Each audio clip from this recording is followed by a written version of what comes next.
Hey, what's going on, everybody? My name is Guy, and this is Guy Talk Sports. This is the channel where we mainly focus on UT sports, all things happening around UT athletics. Got a couple things on the agenda today to talk about. First off, we all know about the impending NCAA versus Tennessee case that's happening in federal court right now. Most recent update that I can bring you is that Josh Heupel has submitted a statement in support of Tennessee's fight against the NCAA. Let's see, it talks about this article here is by Adam Sparks and Tyler Whetstone of the Knoxville News Sentinel. This was I found this on MSN.com. And I'll post a citation and a link for you to click on it if you want after you take a listen. So it talks about how the state's fight in federal court. Let's see here. Yeah.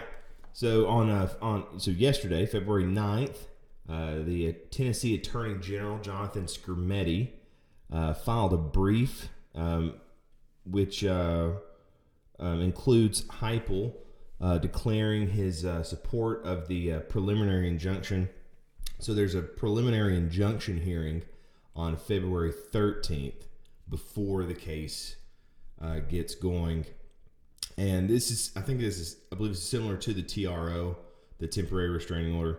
So if they can get support for this preliminary injunction, it would freeze the NCAA's rules regarding NIL, that is name, image, likeness. It would freeze their rules regarding the benefits for the athletes until this court case is over, which is a big deal. And it talks about, it's set for February 13th in Greenville, Tennessee. So here it talks, so Skrmetti, quote, "Respectfully, this court's TRO decision, specifically its analysis of irreparable harm, should not control its preliminary injunction decision." Skrmetti said, sorry, just reading the article. He goes on to say, "This court should find that plaintiffs, at least at the preliminary injunction stage, have shown irreparable harm." It talks about how the NIL recruiting ban violates federal antitrust laws, and so we got Josh Heupel coming in with his statement. So Heupel says, quote, "Harms like these are impossible to fix after the fact.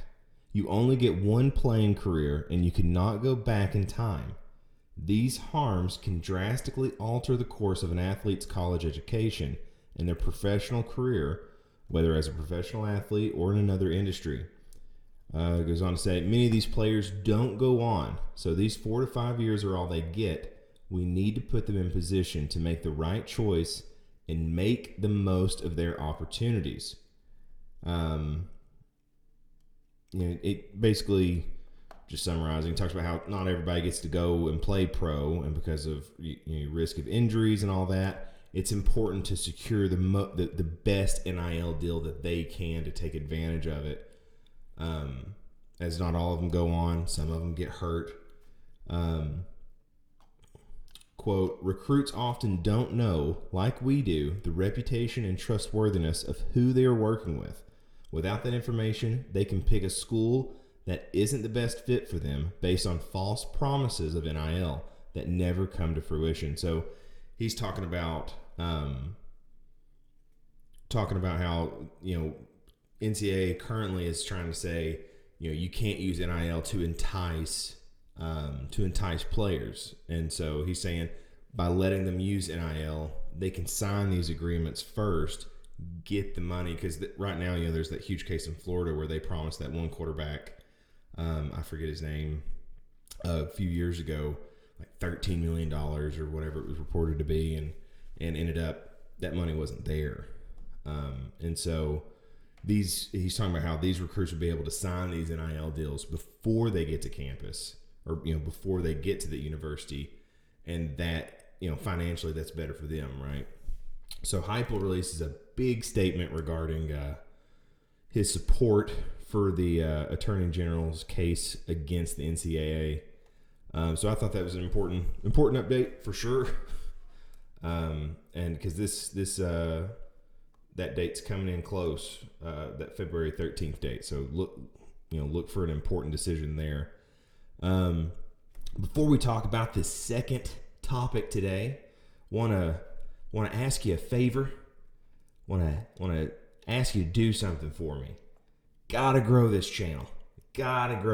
So best thing you can do for me is please give me a subscription. It's just one easy click. Hit that subscribe button, and it helps me a whole bunch, and it's going to help me keep doing these videos that I've really enjoyed doing. So please give me a subscribe if you can. Okay, let's talk about this next thing.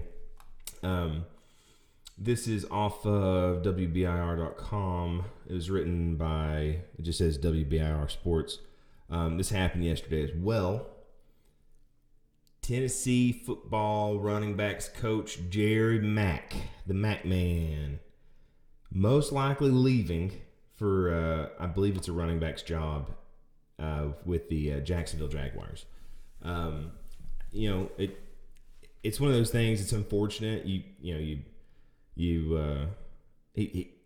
certainly have no ill feelings towards Jerry Mack. He put in some really good years at Tennessee, gave us some really good running backs in that time. Most specifically, obviously, Jalen Wright last year with his amazing progress and his amazing performance throughout the entire season last year. And I actually was a pretty big fan of how he handled three different running backs that were all vying for playing time. And I know Dylan Sampson probably didn't get as much time as we all wanted, but to juggle three players like that, I thought he did a great job, and I thought he did a great job every year he was here. So definitely wish him the best. I trust Josh Heupel to get us somebody good. We'll see. I'll keep everybody updated on that. But anyway, that's the video today. Nothing crazy, nothing too long, right?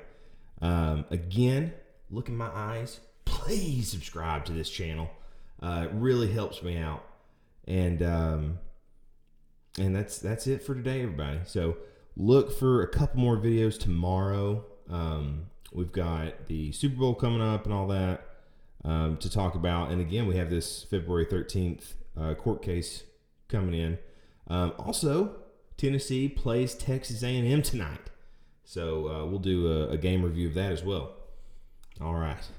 You all have an amazing day. We'll see you again tomorrow. Thanks, everybody.